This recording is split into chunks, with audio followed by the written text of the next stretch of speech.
Brooklyn Park's largest apartment complex, and it has been a problem spot for crime. Now the city is looking at ways to address tenants there who get evicted. On Monday, the Economic Development Authority discussed the ongoing problems at Huntington Place apartments. Back in June, we told you the problems were bad enough that the city's mayor described its owners as slumlords. The property manager, Plymouth-based Dominium, recently added a number of property improvements. And according to the city, the company is increasing its focus on evicting people who fall behind in their rent or violate their leases. The EDA considered a 50-50 partnership with Dominium to dedicate $50,000 toward a fund that would help evicted residents find a new place to live by giving them up to $1,000. Brooklyn Park's mayor was for the proposal with a caveat. People who are just want to be residents, who want to have a good place to live, who want a place that they can afford, I want them to stay here. People who come here to party, raise hell, cause problems, cause fights, I really don't care about them. And so this, I believe, is a way to help support those people who are good people, who find themselves in a situation, oftentimes not if they're asking. But not all of the EDA members agreed. Mark Maida, in particular, objected to the idea of helping people who may have been evicted because of their behavior. I'm not interested in giving $25,000 of taxpayers' money to pay bad behavior to leave the city. City staff say paying people evicted for criminal reasons is not the intent of the proposal. The EDA ended up tabling it and agreed further study is needed. Brooklyn Park Police are looking for two men who shot at and attempted to rob two people. The incident happened just after 3 p.m. Tuesday at the parking lot of Bill's Market on Brookdale Drive North. Police say the victims were inside of their car when two men approached them. Shots were fired while the men tried to rob the victims. One victim was shot in the shoulder with a handgun. He suffered non-life-threatening injuries. Preliminary information is that they had some association with each other, so that the victims and the suspects did know of each other. So it doesn't appear to be completely random at this time. And what the start of the altercation we're not quite clear on. Police at this point do not believe the robbers are connected to other recent robberies in Brooklyn Park. It's the end of an era. The owners of Bauer Berry Farm in Champlin say that they're going to retire and close their popular pick-your-own berry farm. Delane Cleveland caught up with the owners, and he joins us now live from the farm with more on what prompted that decision. Delane? Shannon, Bill and Nancy Bauer started this berry farm way back in 1977. Now, after 4 decades of growing fresh fruits and veggies for our enjoyment, they say that the time has come for them to move on. We made the announcement yesterday just to inform our customers so they'd know for next year. But all along, many of them have gotten an inkling that we were going to retire, and we've known for years that we had to phase it out. It's just too hard to keep going. Every summer, families would make the trek to Champlin to pick fresh, juicy strawberries and blueberries. A small army of teenagers employed by the Bauers would help guide the process along. But Tuesday night, the Bauers made the announcement on their Facebook page that the long days and nights of growing fruits and vegetables are behind them. The Bauers are now in their 70s, and after more than 40 years of farming, it's time to move on to the next chapter. I hope that we generated a lot of memories for people, and I know for the teenagers, I'll never forget them, and hopefully they'll remember the farm. Next summer, the Bauers encourage people to search online at minnesotagrown.com for other local farms where people can pick their own fresh berries. As for what happens to this land, the Bauers say that they plan to sell it to somebody who will build homes on the property. Reporting live in Champlin, Delane Cleveland, CCX News. All right, thank you, Delane. Breck senior Malcolm Yearby wants to change the world by leveling the playing field for everyone. Reporter Sonia Goins shows us how the student leader is making changes at Breck. Having a little trouble locating the soft palate. And Malcolm Yearby is right at home in this advanced biology class. That's because international healthcare is one of his passions. Stick it this way, though, because that's the way it's going to go, right?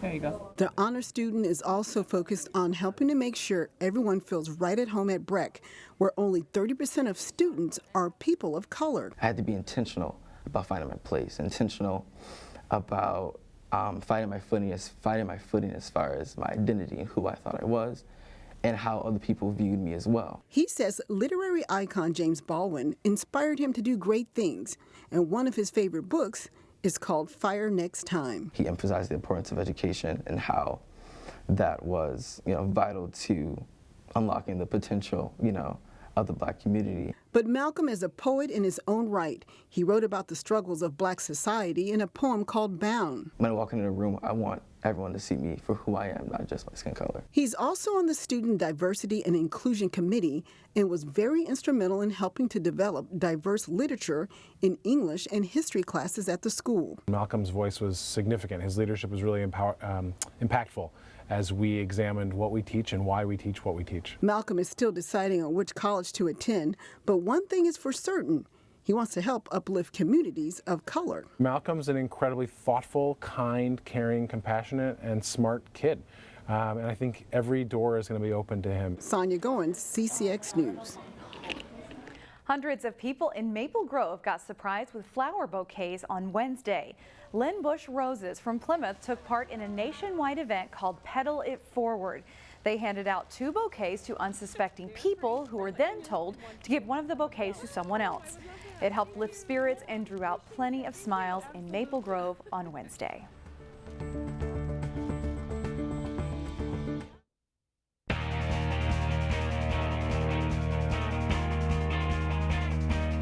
Champlin Park's unbeaten season in girls soccer has continued, but now without some drama in the last 2 matches. Last week, the Rebels scored late in regulation to win the Section 5 AA title. Tuesday night, the team made their first ever appearance in a state tournament, in a game battling a strong West-Northwest win and Stillwater in the tournament quarterfinals. The Ponies appear to score late in the first half when Sophia Steble knocks the ball into the Rebels' net. But Stillwater's number 16, Lexi Huber, is called for running into goalie Malia Brady, and his goal was waved off. No score at halftime. Scary moment in the second half when Rebels all-Metro midfielder Megan Carlson goes down hard with an apparent ankle injury. An ambulance is called. She's taken to a local hospital. More on why we showed you that in a moment. Stillwater finally gets on the board with just under 14 minutes to play. Huber sets up Steble for the goal, and this one counts, and the Ponies lead it 1-0. But just 14 seconds later, the Rebels answer. Izzy Quick's great through ball finds Paige Kala, and the freshman scores, tying the match at 1. There's no more scoring, and eventually the teams go to a shootout. Tied 1-1 in the shootout. Brady comes out and makes a stop here on C.J. Fredcove. Turns out to be the only save of the shootout. Tied 4-4, and it's Megan Carlson's twin sister, Lindsay, with a chance to win it for her sister and her team, and she does just that. Rebels coach Keith Pavelka told us after the match that he picked Lindsay to go last because she's good at penalty kicks, and because of the scenario that did play out, Lindsay scoring the match-winning goal for Megan and sending the Rebels to the state semifinals. Maple Grove's girls soccer team lost in the quarterfinal round a year ago to Minnetonka. The Crimson and Skippers were matched up again in the state quarters on Tuesday. Maple Grove goalie Sarah Cortez didn't face a lot of shots, but she stopped everything that came her way, including this shot from Liza Muzatani in a scoreless first half. Second half, and a great crossing pass for the Crimson's Emma Fournier to Jordan Pauly, and she heads it in for a beautiful goal. Crimson lead at 1-0 with 29 minutes to play in the match. 8 minutes to go, and watch Maple Grove's Kelly Collins get undercut by a Tonka defender in the penalty area. A foul is called, and the Crimson are awarded a penalty kick. And senior Abby Schulte delivers on the PK. Her 8th goal of the season makes it 2-0 Maple Grove. That's the finals. The Crimson advance to the state semifinals. So it's Maple Grove versus Champlin Park in the first-class AA semifinal Monday morning at 8 at U.S. Bank Stadium in Minneapolis. The teams play to a 1-1 draw back in September. The good news, the Wayzata girls tennis team qualified for the state Class AA team tournament. The bad news, they were matched up with Edina in the first round and lost 7-0. Well, that put the Trojans in the consolation play against Elk River. At number 4 singles, Elk River's Ava Nelson with a nice volley, but Odine Scrimger floats a perfect lob shot for the Trojans' point. Nelson wins the match, though. 3 singles, Greta Holmes in the far court for Wayzata steps up. The short ball rips the winner there. Later, Holmes behind the baseline, but still strokes a forehand winner on her way to a 6-3, 6-3 victory.